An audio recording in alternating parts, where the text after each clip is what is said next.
Boa noite a todos nossos amigos ouvintes do vlog do Conde Lope Villanueva. Desde já, eu agradeço as inúmeras doações que recebo e continuo me ajudando nesta empreitada para a gravação de novos conteúdos e inscreva-se neste canal.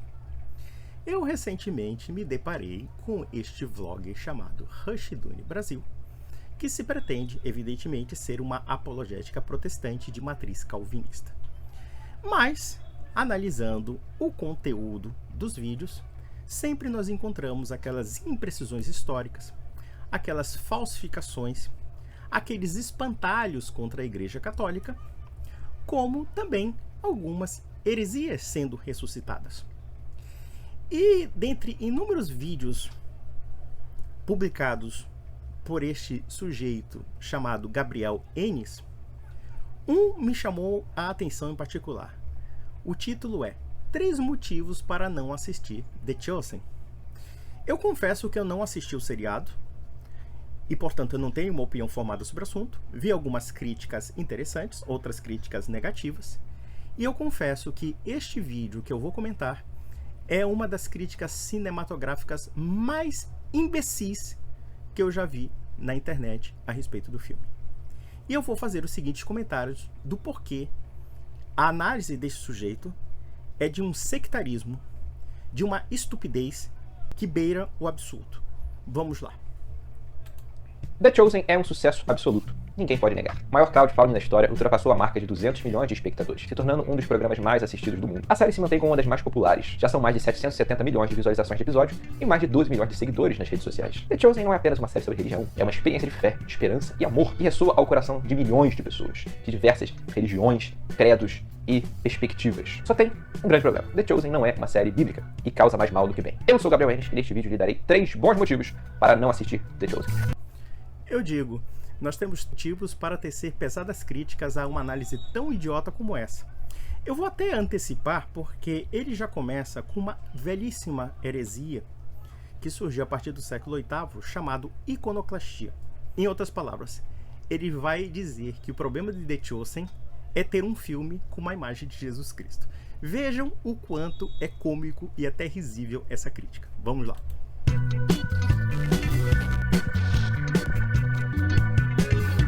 Representar a Cristo representa uma quebra do segundo mandamento, não fazer imagem de Deus. Qualquer representação cinematográfica ou visual de Cristo erra por simplesmente não ser Cristo. Cristo é humano, fato pelo qual a série é muito louvada, expressando a humanidade de Jesus, um Jesus cansado, um Jesus sujeito ao erro, disposto a aprender com os discípulos. No entanto, Cristo é também divino. Retratar Cristo é retratar Deus. A proibição a qualquer representação tem em vista impedir desvios na compreensão de Deus. Quando alguém faz uma imagem, faz essa imagem conforme uma perspectiva humanamente determinada. Quando nós associamos Cristo a uma imagem, que sejam imagens infantis de Cristo, nossa adoração é facilmente movida a essas imagens. Deixa eu explicar uma coisa, já que a sua proposição é idiota. O que você ignora, basicamente, é que Cristo se fez imagem de um homem. E se ele se fez imagem de um homem, ele queria ser visto pelos homens. E se ele queria ser visto pelos homens, de fato, quem captou a imagem de Cristo, imaginou Cristo, visualizou Cristo, tocou em Jesus Cristo. A sua lógica pressupõe que Jesus Cristo seria mais ou menos uma figura etérea ou abstrata. E você pega o segundo mandamento de uma forma capciosa e de uma forma completamente desonesta, quando na verdade Deus se faz imagem na pessoa de nosso Senhor. No princípio era o Verbo estava com Deus, era Deus e se fez carne. O que significa isso? Significa que quem viu Jesus Cristo viu um homem divino, viu um homem com imagem, viu um homem com olhos, com nariz, com boca, com cabelos, viu um homem que dormia, um homem que comia, um homem que chorava, um homem que sentia angústia e assim sucessivamente. O que nós percebemos aqui nesse tapado é que se nós levássemos ao pé da letra a lógica iconoclasta dele, nós não teríamos filmes cristãos, nós não teríamos filmes do tipo Rei dos Reis, não teríamos o filme da Paixão de Mel Gibson, nós não teríamos filme do Franco Zeffirelli e assim sucessivamente. E baseado em quê? Baseado numa interpretação porca do segundo mandamento de Deus. Porque na verdade nós estamos vendo o seguinte: primeiro, no Antigo Testamento você não pode reproduzir a figura de Deus Pai, mas a figura do Filho se manifestou em carne e em imagem. E é por isso mesmo que a iconografia cristã reproduziu a imagem de um homem. E onde é que está aí o pecado contra o segundo mandamento? Então, se for pecado contra o segundo mandamento reproduzir a imagem de Nosso Senhor, então seria da mesma forma pecado contra o segundo mandamento reproduzir, por exemplo, a cena de um homem na própria Bíblia. Eu, lendo a Bíblia, eu poderia ser considerado um idólatra, porque quando eu leio, evidentemente, a Sagrada Escritura, eu estou imaginando a figura de um homem. Quando os apóstolos, depois de algum tempo, começaram a narrar os evangelhos para os evangelistas, claro, 2 deles eram apóstolos, diga-se de passagem, João e Mateus, vejam que atitude pecaminosa eles tomaram quando imaginaram aquilo que viram. Ou seja, eles viram a imagem do Deus homem. Eles viram a imagem do Messias. E eles tiveram que lembrar dos momentos dele. E evidentemente que para se lembrar de uma pessoa, você tem que imaginar a imagem de uma pessoa. E portanto, se você imagina a imagem de uma pessoa, claro, você está pecando contra o segundo mandamento, segundo a lógica desse paspalhão. O que esse pessoal não entende é uma coisa muito básica, né? No fundo, eles querem transformar Deus numa figura completamente isolada do homem. Porque isso está na gênese do pessimismo próprio da visão antropológica protestante.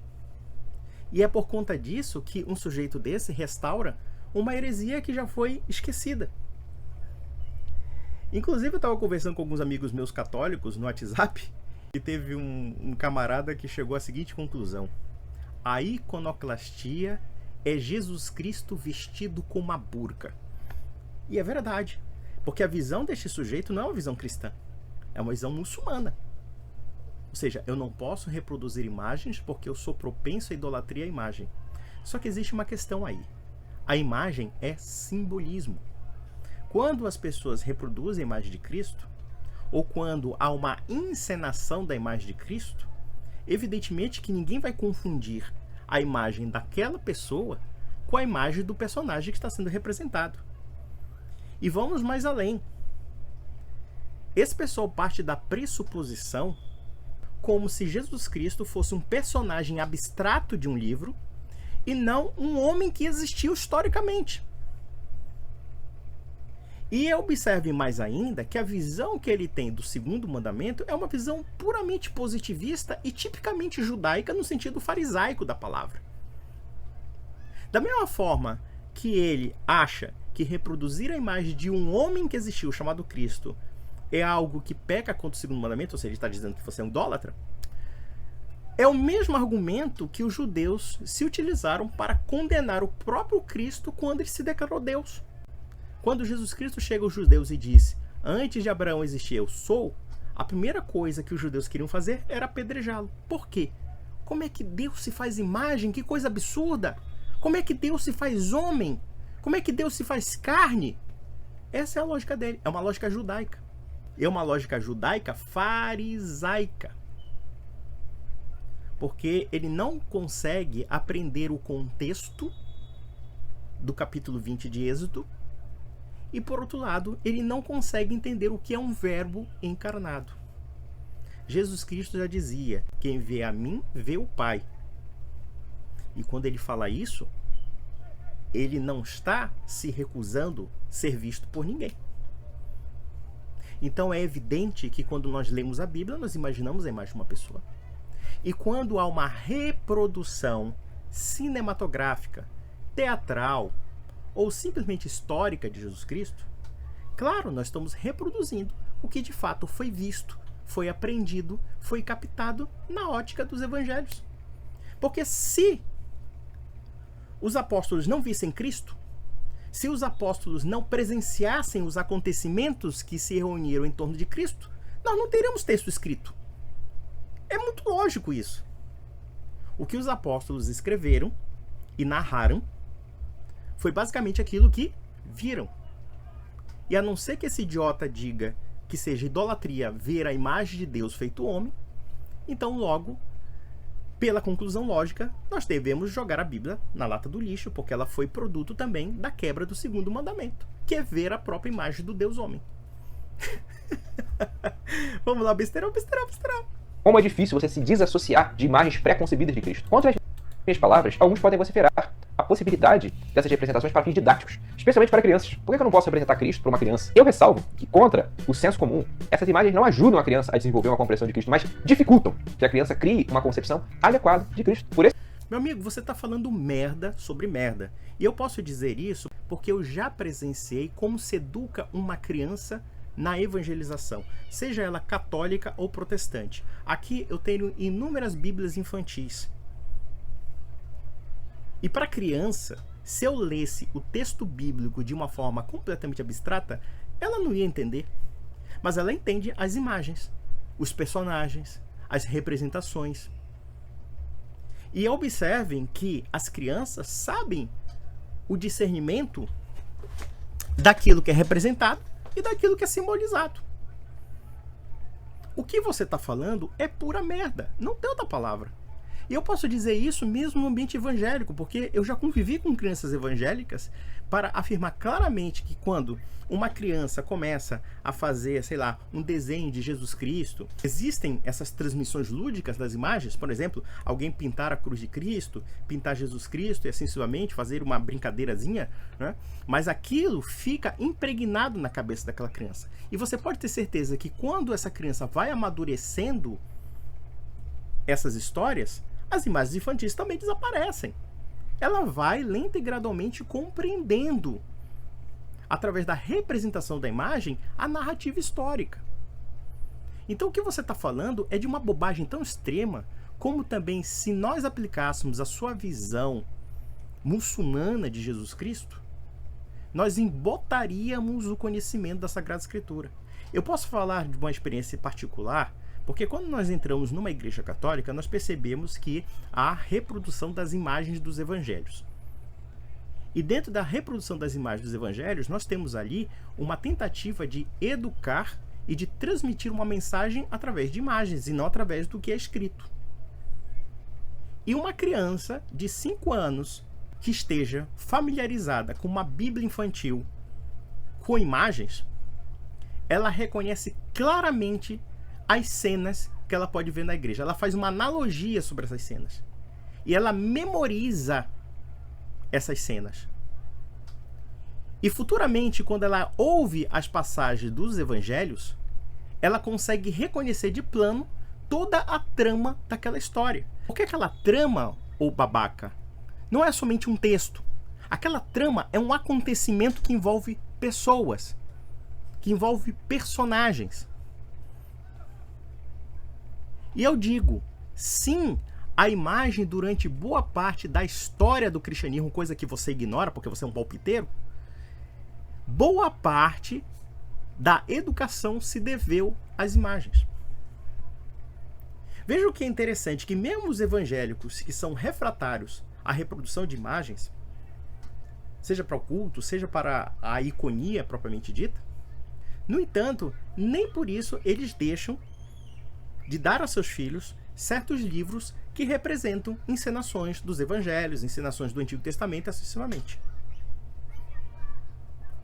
E eu vou dizer de onde os evangélicos aprenderam. Aprenderam da Igreja Católica. Como? Porque a Igreja Católica, durante tempos imemoriais, educou todo o imaginário cristão através da arte, através da reprodução de esculturas, através da encenação das imagens que tem um caráter eminentemente simbólico. Então o que você está falando, meu caro, é puro flatus vocis, é pura bobagem. E mais além, onde isso se insere na crítica do filme The Chosen? Porque na verdade você não está criticando The Chosen, você está criticando basicamente e anulando toda uma cinematografia cristã, toda uma obra de arte, de encenação dos evangelhos. E você também está anulando a arte ocidental. Vamos ser bem sinceros, cara. É muita areia pro teu caminhãozinho você querer agora, de uma hora para outra, depois de 2024, anular a presença cristã na arte. E a presença cristã no cinema. Mas vamos lá, vamos ver o besterol. A merda falada. Por esse motivo, vejo como muito louvável o esforço que R.C. Sproul faz em seus livros infantis. Ele nunca representa Cristo. Ele faz isso com um zelo de que as suas imagens não causem distorções na cabeça das crianças. Então, veja uma coisa interessante. Mas os apóstolos viram uma imagem. Por que nós não poderemos representar algo simbólico da imagem de Jesus Cristo? Porque, evidentemente, ele se fez homem. O que você está propondo é um embotamento mental das crianças. Porque, no fundo, você está negando que Jesus Cristo foi um homem. Você está negando que o verbo se fez carne. No fundo, você é um monofisista. Né? Jesus Cristo só tem uma única natureza divina. Ou então você vai ter que afirmar que Jesus Cristo é apenas uma emanação espiritual de Deus ali, né? Como se fosse um avatar de Deus. É isso que você vai chegar a esse ponto, um ponto gnóstico bem bizarro. Mas quando a criança vê que Jesus Cristo é um homem de verdade, com olho, com boca, com nariz, e Deus fez questão de ser visto dessa maneira, então essa sua literatura porca, iconoclasta, distorce a mentalidade da criança, perverte a mentalidade da criança, ferra o sentido de compreensão do que é o verbo se fazer carne. A criança tem que ter realmente a ideia e a dimensão de que Deus se fez homem, se fez ser visto. Ele não se recusou a ser visto. Ele não chegou para os apóstolos e disse: não me olhem porque eu sou Deus. Sua argumentação é de uma burrice, de uma estupidez que eu não tenho palavras para dizer. Mas vamos lá. você vê lá os discípulos, você vê lá o burrinho, naquela história do jumentinho que foi montado por um rei, mas você não vê Cristo. O cristão não deve ter uma imagem de Jesus em mente. Não deve ter uma imagem de Jesus em mente? Então pronto, eu não vou ler a Bíblia, porque eu vou ter a imagem de uma pessoa em mente. Eu vou ter a imagem de um hebreu do século I em mente. Como é que eu não... Se eu não tenho a imagem de Jesus em mente, então eu não tenho a imagem do verbo encarnado em mente. Eu vou acreditar que Deus não encarnou. Eu vou acreditar que Deus, como já dizia Filipenses, né, na carta de São Paulo aos Filipenses, Deus não se esvaziou de sua divindade para se tornar um homem. É esse absurdo que você está falando, cara. É o absurdo próprio da iconoclastia. A iconoclastia, na verdade, é uma histeria contra a imagem. E eles fazem uma confusão maluca, partindo da pressuposição de que se Deus se fez imagem, ou se Deus se corporifica imagem, ou quando o homem faz uma representação de imagem, é como se estivesse substituindo a imensidade de Deus, o que é uma coisa completamente absurda. A começar pelo fato de que o nosso Deus se fez carne, o nosso Deus se fez pessoa, o nosso Deus saiu da sua plenitude para se tornar um homem e entrar na história. O que você está pregando não é um Cristo verdadeiro. O que você está pregando é um Cristo etéreo, abstrato, que não se fez carne, não se fez homem na história e que está preso apenas à textualidade de um livro. Porque no fundo, o que você está fazendo é transformar Cristo num romancezinho, num personagem de um livro só. Basicamente isso. Que não pode ser representado, sabe-se lá por quê, porque ele mesmo se fez representar como imagem. Mas vamos lá. Para que possa se aproximar dele. Antes deve ter fé. A fé é a certeza das coisas que se esperam, é a convicção de fatos que não se veem, como consta em Hebreus capítulo 11, verso 1. Em contraposição, as minhas palavras são frequentes comentários e expressões de louvor a sério, no qual muitos dizem: não consigo mais imaginar Jesus de outro jeito. Quantas pessoas no Twitter não falam isso? Que o Jesus de Jonathan Roumie é tão convincente que as pessoas leem a Bíblia imaginando esse Cristo. Agora, sabe o que é interessante? O que ele está propondo é o seguinte: a gente imaginar um Cristo abstrato, um Cristo etéreo, um Cristo que é um avatar, que não é um Cristo real. Já começa por aí. O segundo ponto é que, mesmo que as pessoas possam vincular ao The Chosen, não, um Cristo mais amigável, um Cristo mais generoso, dentre outras coisas, nós temos que entender que aquilo ali é apenas tão somente uma licença poética, é tão somente uma representação. Claro que quem conhece a Bíblia vai entender perfeitamente que Cristo é algo muito mais além do que uma mera representação. No entanto, a representação não anula a pessoa de Cristo. Pelo contrário, quantas pessoas não ficaram tocadas por um personagem sendo representado por aquela pessoa e, portanto, está se aproximando dos evangelhos. Vejam, por exemplo, o caso de Paixão de Cristo de Mel Gibson, que, no meu entender, é um dos melhores filmes que eu já vi na minha vida sobre Jesus Cristo. Se não, talvez o melhor. Eu digo porque ele usa de uma estética que eu reconheço nas pinturas do Renascimento. Existem, por exemplo, alguns traços da Paixão de Cristo, do Mel Gibson, que eu reconheço claramente, sei lá, Hieronymus Bosch. Procurem esse pintor holandês que nasceu na segunda metade do século XV, morreu por volta na primeira metade do século XVI, e ele representa Jesus Cristo como uma figura santa, como uma figura bela, e ao mesmo tempo as pessoas que estão ao redor condenando sempre como figuras grotescas e caricaturais. Então aqui nós temos uma simbologia da arte, uma simbologia que representa o Cristo como centro, na sua beleza, na sua harmonia, e perante ele nós temos uma representação daqueles que o condenam. Então a arte tem esse poder. E a representação da filmografia tem esse poder de concretizar aquilo que nós lemos. Então uma coisa não tem nada a ver com a outra. Ninguém vai deixar de acreditar no Cristo real pelo fato de ele ser representado. Porque ele mesmo se representou em imagem. E mesmo o imaginário cristão não seria impregnado na cultura ocidental se não houvesse a imagem, se não houvesse a representação de uma história, de um texto. Uma representação de uma história que certamente aconteceu. Então esse cara, meu Deus do céu, é uma asneira monumental. E olha que eu solto aqui uns insultos, porque é tão bizarro o quanto esse cara fala, mas é tão bizarro, que eu fico assim, perplexo, porque parece que certas pessoas querem bancar assim o diferentão, sabe? Querem dizer assim, olha, eu inventei a roda. No final das contas, a crítica dele não é contra The Chosen. A crítica dele é simplesmente apagar o cinema cristão. Apagar a imagem de Cristo. E essa falta de imaginação que é típica do calvinista é que não somente empobreceu simbolicamente o cristianismo, e eu posso ser ousado em dizer que, inclusive, destruiu o imaginário cristão. A secura calvinista, não vamos reproduzir imagem, né? Deus está muito distante, a história sagrada está presa a um livro, né? Como se fosse assim, uma espécie positivista, uma visão positivista da Sagrada Escritura, né? Como se fosse meramente descritivo, mas não pode fugir disso. Não pode reproduzir teatro, não pode reproduzir cinema, não pode reproduzir uma obra de arte, não pode reproduzir nada, né? Do que foi visto, do que foi sentido, do que foi vivenciado, ou do que foi simplesmente imaginado dentro daquela história bíblica. E aí, claro, existe o embotamento da imaginação, o embotamento da criatividade. É por isso que no mundo calvinista você tem uma pobreza artística, você tem uma pobreza de imaginação. E eu poderia até ser ousado dizer que a pobreza de imaginação leva também a uma certa pobreza teológica, uma falta de imaginação teológica. Vamos lá. A questão que fica é, qual é esse Jesus de The Chosen?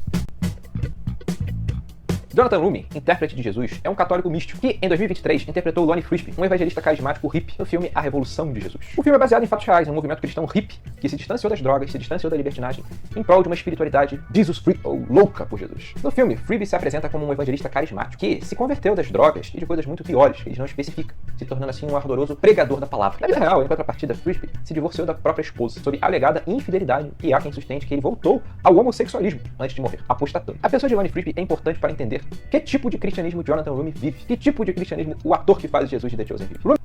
Veja uma coisa interessante. Eu pergunto uma coisa para vocês. O que tem a ver a vida pessoal do ator com a atuação dele? É a mesma relação com a bunda e as calças, ou seja, nenhuma. O ator do The Chosen poderia ser um drogado, poderia ser um homossexual, poderia ser qualquer coisa. Mas o que está em jogo ali é a encenação dele, e não necessariamente o que ele é. E olha que ele cometeu o maior dos pecados, ser católico segundo essa besta quadrada. É um católico místico, eu sei lá o que seja católico místico. Aí ele pega um outro filme de uma encenação de, sei lá, de um riponga aí, mas o que tem a ver uma coisa com a outra? Eu acho que esse sujeito está confundindo personagem com ator. E são duas coisas completamente distintas. Primeiro porque um ator, como esse sujeito que interpreta Cristo, está seguindo um script de um personagem. Ele não está criando um personagem. Tudo bem, ele pode empregar o seu talento no personagem. Ele pode empregar, talvez, uma certa dose de convencimento no personagem, tá? Mas a vida pregressa desse homem, né, e o que ele interpreta não necessariamente se confundem. E isso porque o sujeito que representa Jesus Cristo é um católico.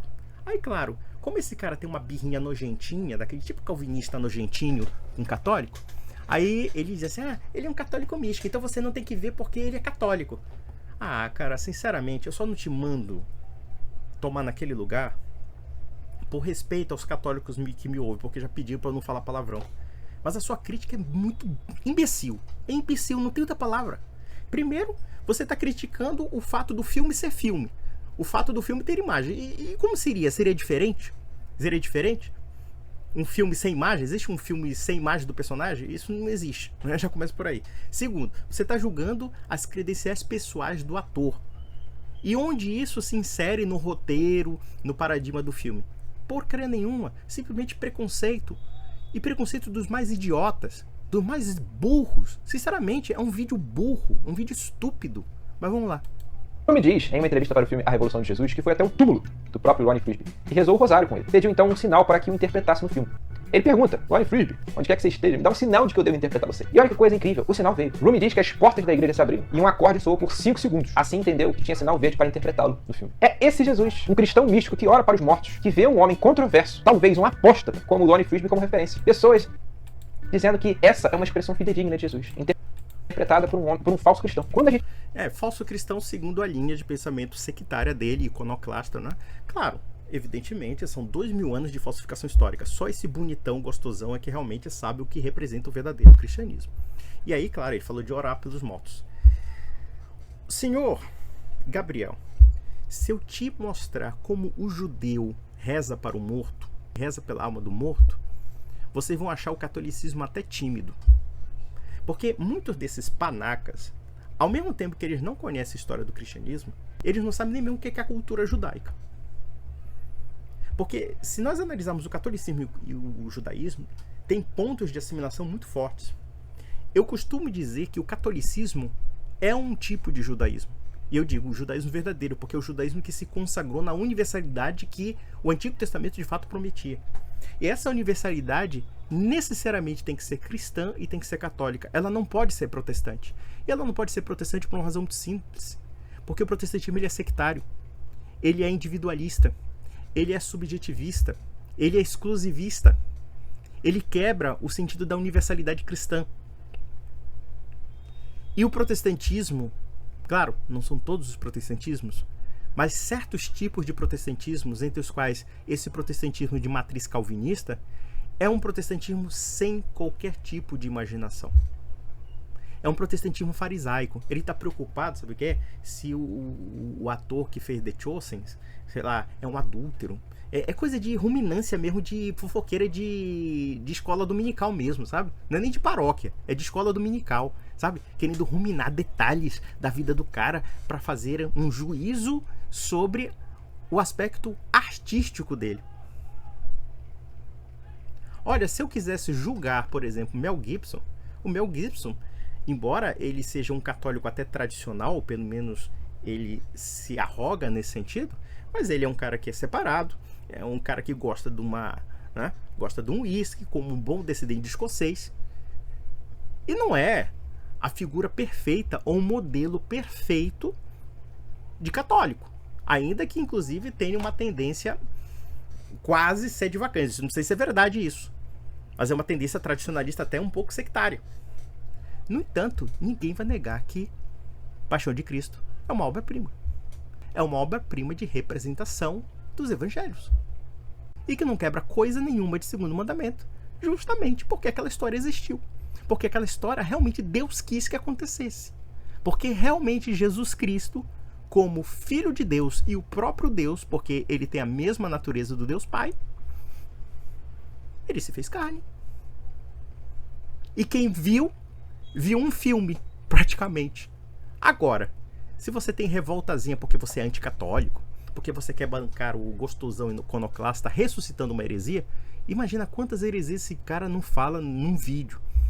Tamanhas bobagens que ele está falando. Mas vamos lá, besterol.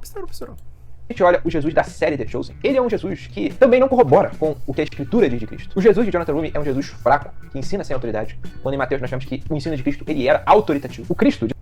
Veja uma coisa interessante. Isso aí é a interpretação dele. E eu penso que é o seguinte, como eu não vi The Chosen, tá? Como eu não vi The Chosen, então eu não posso fazer um pré-julgamento desse seriado. Porém, veja que ele trata a Bíblia como se fosse um código corânico, sabe? Um código corânico. Olha, um Cristo fraco, um Cristo assim, assado, cozido e blá blá blá.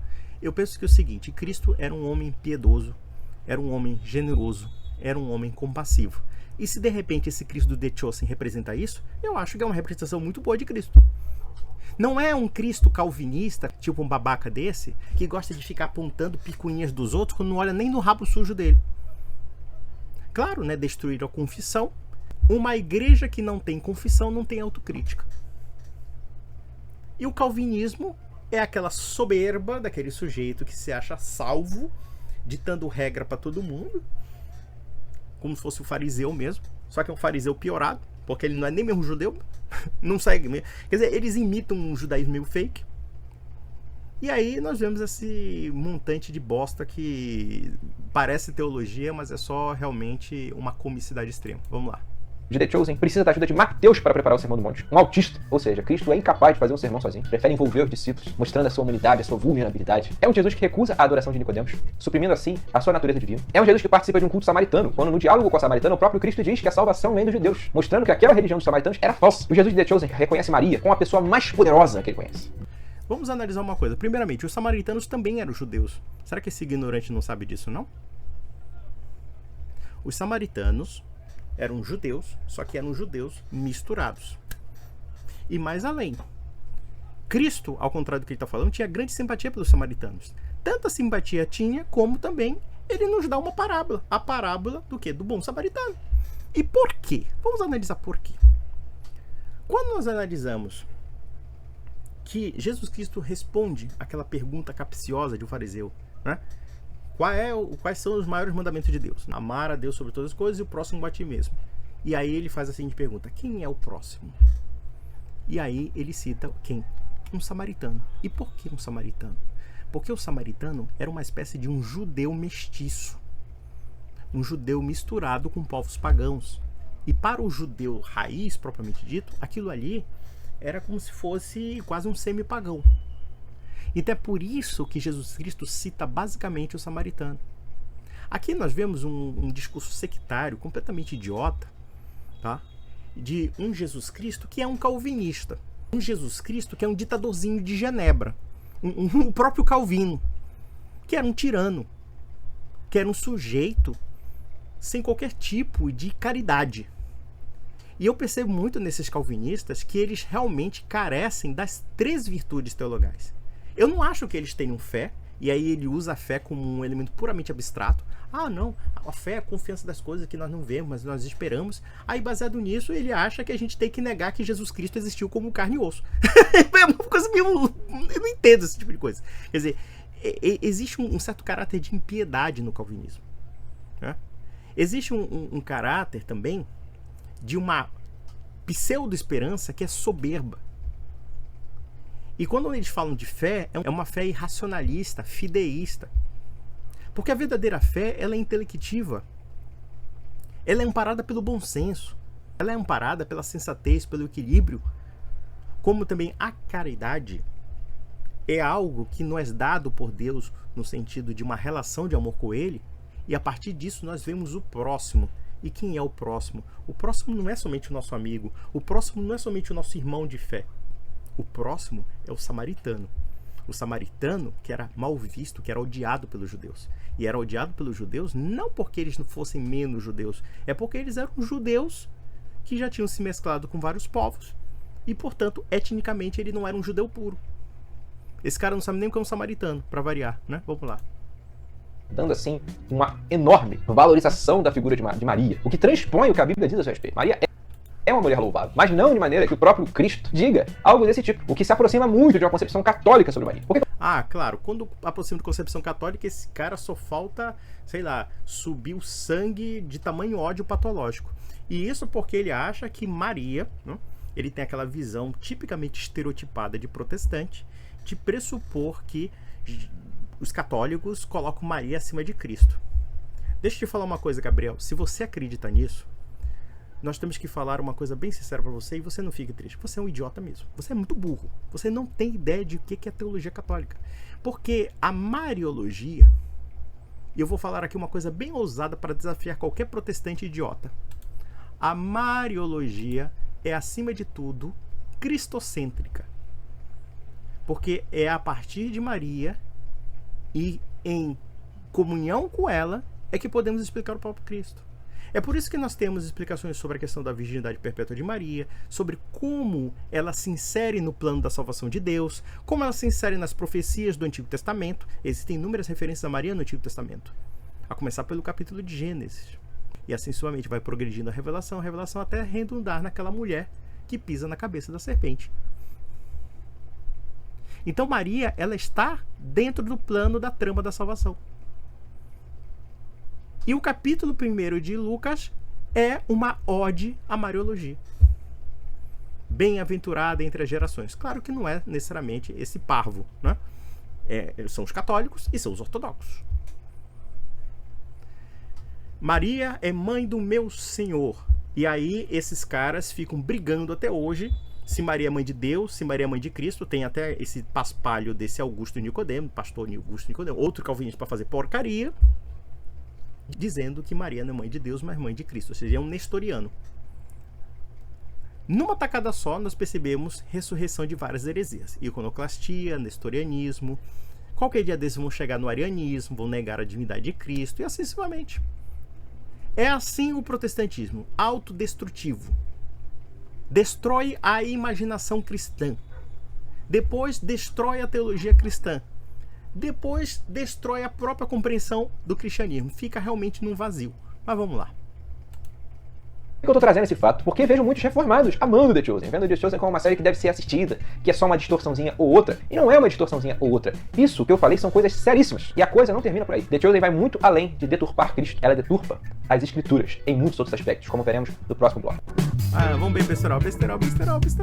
A série The Chosen é uma série com um cast ecumênico a protestantes, evangelicais, católicos e uma equipe majoritariamente mormon. O Jesus representado é dessa maneira muito distante da realidade bíblica, visto que muitas dessas tradições não levam a Bíblia como autoridade absoluta de maneira consistente. Claro, o problema de The Chosen é não ser calvinista como esse idiota.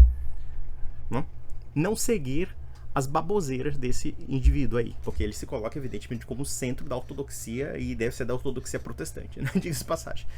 Mas eu só lamento dizer, senhor Gabriel, que tem muitos protestantes que devem detestar você. Eu conheço, viu? Conheço gente que acha que você é um baita do idiota. Mas enfim. Mas é aquela história, é a soberba. Olha, eles não confiam na autoridade absoluta das escrituras. Como se, de repente, evidentemente, a escritura é segundo o seu Gabriel Enes, né?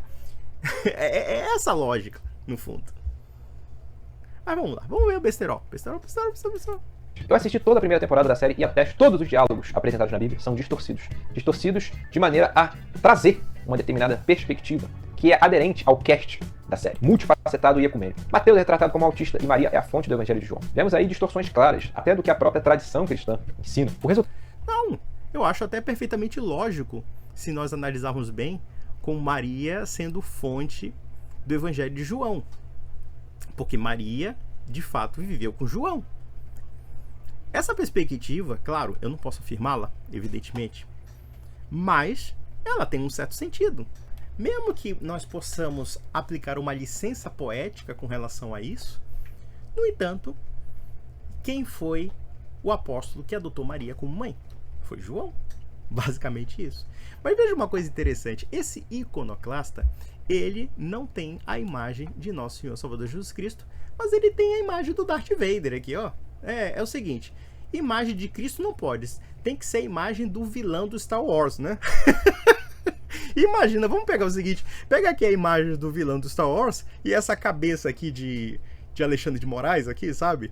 Que aquele sujeito extravagante chamado Alan dos Santos chamava de cabeça de alguma coisa que eu não vou descrever aqui, né? Então veja uma coisa interessante, quer dizer, o vilão do Star Wars pode, né? Agora, a imagem santa de Nosso Senhor, o verbo que se fez carne, que se fez homem, e que é uma representação tradicional da história cristã, da arte cristã, da iconografia cristã, não pode. Não pode porque, segundo ele, é a representação da imagem de Deus, como se Deus não se fizesse carne. Mas tudo bem, vamos lá. O resultado disso é um enredo de fato empolgante e persuasivo ao século XXI.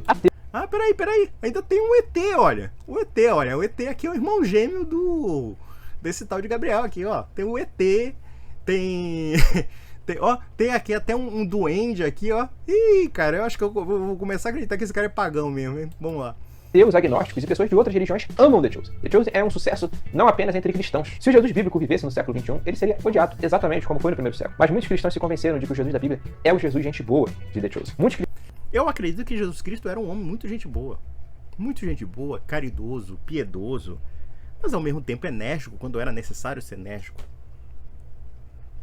Mas é aquela história, o Jesus Cristo dele é um Jesus Cristo calvinista, carrancudo, autoritário, despótico, tirânico, irracionalista, anti-intelectualista, sectário, dentre tantas e tantas outras coisas. Eu acredito que Jesus Cristo era um cara tão gente boa, mas tão gente boa, que o primeiro milagre dele foi fazer água se tornar vinho. Imagina, tomar o vinho do milagre de Nosso Senhor. Não é suco Del Valle, viu, porra? É vinho mesmo, cacete. Vamos lá. Cristãos estão convencidos de que aquilo que The Chosen passa sobre Jesus é algo fidedigno às Escrituras. E não é. The Chosen traz, sim, uma doutrina. The Chosen educa cristãos. E nos educa, nos influencia, nos persuade conforme a doutrina bíblica. De maneira alguma. Ela nos... Não, doutrina bíblica segundo o quê? É isso que é interessante. Opa, desculpa, eu fico batendo aqui, né? Doutrina bíblica segundo o quê?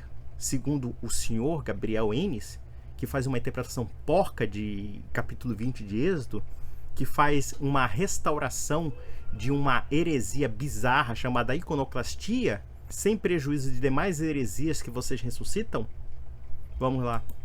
Infunde uma doutrina ecumênica pautada em apócrifos da Bíblia, pautada em tradições que desviam da própria tradição cristã e que, assim, pintam para nós uma imagem de um Jesus gente boa que não é o Jesus bíblico. O Jesus bíblico é um Jesus calvinista, né? Um Jesus chato que nem ele, né? Ele é o próprio... Ele deve ser a imagem do Deus vivo, né? Mas vamos lá. Bíblico, ele veio para salvar, ele veio para nos redimir, para morrer em nosso lugar. Mas ele, longe de negar a lei de Moisés, ele a pregou, ele a ensinou como nenhum outro o fez. Portanto, nós vemos que o Jesus de The Chosen é um Jesus que ele representa um erro muito comum em igrejas do século XXI, que é uma descontinuidade radical com o Antigo Testamento. Nós vemos muitas pessoas hoje no Instagram falando Jesus foi o melhor intérprete do Antigo Testamento. De fato foi, só que Jesus não acabou com o Antigo Testamento. Ele mostrou como que os fariseus estavam errados. E The Chosen tem convencido muitos de um antinomismo, de um distanciamento das escrituras, influenciado pelo apelo audiovisual da série. Bom, sei que esse vídeo pode sim ter magoado os sentimentos de muitos, mas é indispensável afirmar a Bíblia. A Bíblia é a nossa regra de fé e prática. Meu filho, sabe o que acontece? É o seguinte. Primeiro que a Bíblia não é uma regra única de fé e prática durante 1500 anos de história cristã.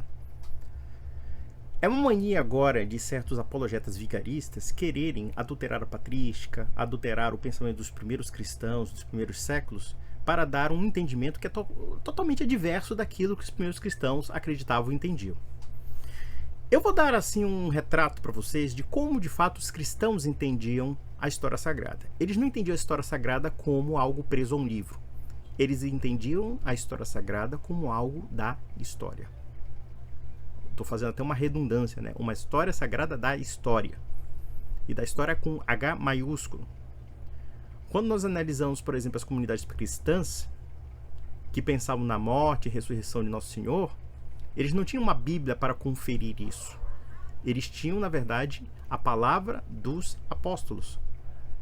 A confiança dos apóstolos. E não somente dos apóstolos, mas existem inúmeros outros testemunhos. A Virgem Maria testemunhou, né? Muitos outros personagens testemunharam a ressurreição de Nosso Senhor e se tornaram, de fato, cristãos. E essa memória desse grupo de pessoas que viu Nosso Senhor não somente guardou na sua cabeça as imagens e cenas que viram, como transmitiram para outras pessoas as boas novas. Transmitiram essa história.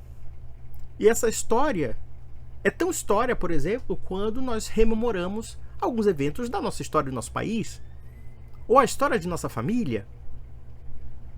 Quantas lembranças você pode ter de seu avô, da sua avó, e que de repente o seu avô e sua avó contou histórias do avô e do avô delas? É a mesma coisa. Eu diria que é mais profundo que isso, porque é uma história sagrada. Então, na verdade, não é uma história meramente textual. É justamente o contrário. A Sagrada Escritura é o que é por conta dessa memória coletiva que está na igreja. Dessa memória coletiva que foi guardada e pregada pelos apóstolos e que foi cativada pela comunidade cristã. Então, para o cristão primitivo, Jesus Cristo não é um personagem de um livro. Para o cristão primitivo, Jesus Cristo era um personagem real, de carne e osso, que pregou uma mensagem de salvação e que se entregou pela humanidade conforme prometido pelas Escrituras. E mesmo o testemunho das Escrituras também são acontecimentos. Se nós entendermos, por exemplo, no Antigo Testamento, em que alguns profetas, né, escreveram ou relataram aquilo que viram através da revelação de Deus, então nós temos também acontecimentos. Então nós temos que entender que o livro chamado Bíblia é um meio de transmissão. Mas ele não se confunde com a história. Porque também, através da história bíblica, nós temos também uma tradição oral. Aliás, a própria Sagrada Escritura é um produto da tradição oral cristã. O Antigo Testamento foi herdado pelos apóstolos que usavam a Septuaginta, por exemplo, a Bíblia grega. Aliás, a Bíblia grega era o que mais se utilizava entre os judeus. E que só posteriormente se fundamentou uma Bíblia hebraica, que inclusive a formatação do hebraico é distinta da formatação, por exemplo, da Bíblia mosaica, da época da Torá, por exemplo, mesmo na época de Cristo. Então é muito falsa essa ideia que esse pessoal tem tanto do judaísmo como também do cristianismo.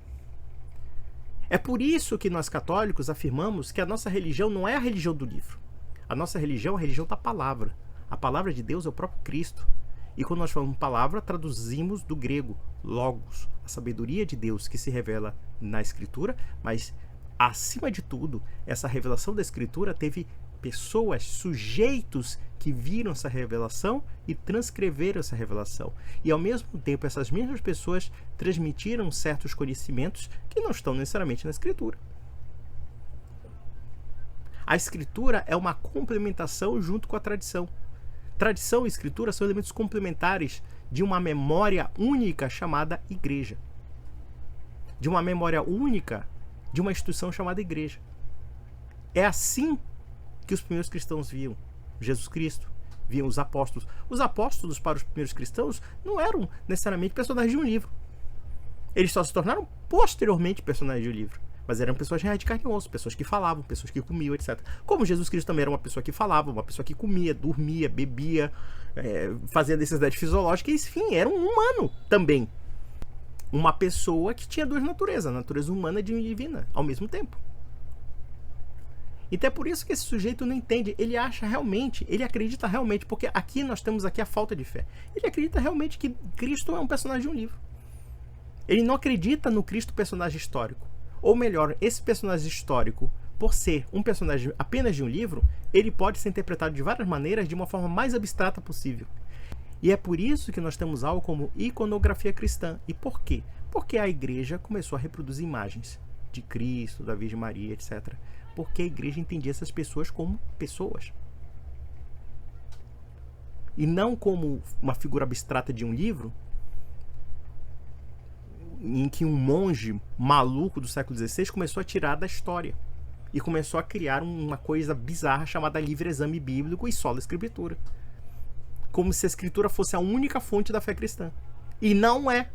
Lamento dizer, protestantes, quando vocês estudarem o que se pensava no século I, no século II, através dos documentos da igreja, e não somente da igreja, mas historiadores sérios, vocês perceberão realmente que a sola escritura é completamente ausente. Aliás, a começar pelo fato de que, no decorrer do século I, nem evangelho escrito havia.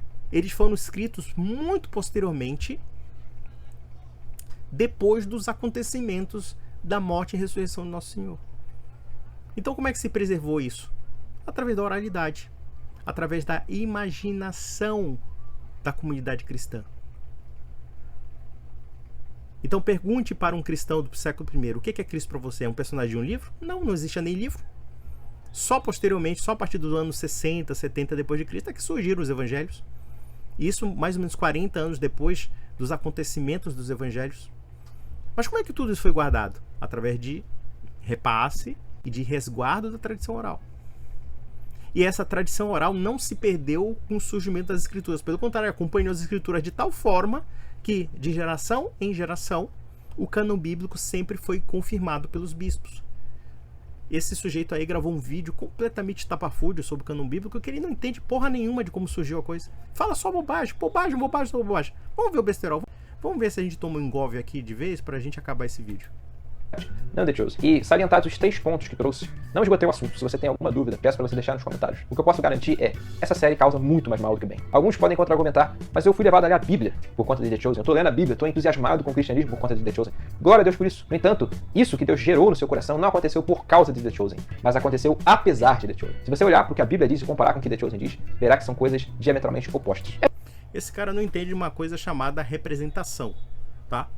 Cristo tem inúmeras representações na história. Pode ser que The Chosen não seja bíblico. E a gente tem que entender que The Chosen é um filme de entretenimento. Eu não vou levar a sério The Chosen achando que aquilo é cópia fiel da Bíblia. Porém, nem por isso eu vou condenar a representação dos evangelhos através do teatro, através da música, através, sei lá, da pintura, por conta de uma visão sectária e emburrecida e com uma profunda falta de imaginação, de pressupor que o Cristo que se fez imagem para mim, para todo mundo, é uma figura abstrata tal que eu possa me recusar a vê-lo ou imaginá-lo, porque ele se fez imaginar. Da feita que ele se fez imagem vem do imago, né? Capacidade de captação, capacidade de se formar visivelmente para as pessoas.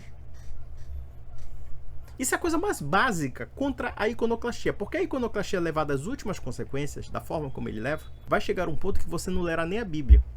Você vai simplesmente transformar Cristo numa figura impessoal para lê-la, o que já é em si um delírio psicótico, né? Vamos lá. É isso, meus amados irmãos. Peço que considerem tudo que eu falei. Se tiver dúvida, você coloca seu comentário. Não considero não. Muita besteira. Bom, já tá praticamente acabando esse vídeo, mas vamos lá. As 3 proposições dele são proposições idiotas, estapafúrdias, e que não tem nada a ver realmente, fundamentalmente, com o filme. O primeiro ponto é praticamente a demolição da cinematografia cristã. Ou seja, qualquer filme que você vê, você está quebrando um dos 10 mandamentos, segundo a lógica idiota dele. Ele pode ter um Darth Vader do Star Wars na prateleira dele, ou ser um duende, ou um ET, né? Até um soldadinho de chumbo, mas não pode ter imagem de Cristo. Sabe-se lá por quê. Quando, na verdade, a representação do Cristo humano me leva também à representação do Cristo divino. E isso não anula o próprio Cristo, porque ele se fez assim. Aliás, vocês vão perceber que eu tenho várias imagens de Nosso Senhor aqui. Imagens, inclusive, da Igreja Ortodoxa. Alguém vai dizer que eu sou idólatra? Se você disser isso, eu digo, você é um idiota mesmo, assim, com letras garrafais. Você é um retardado. Não tem outra palavra.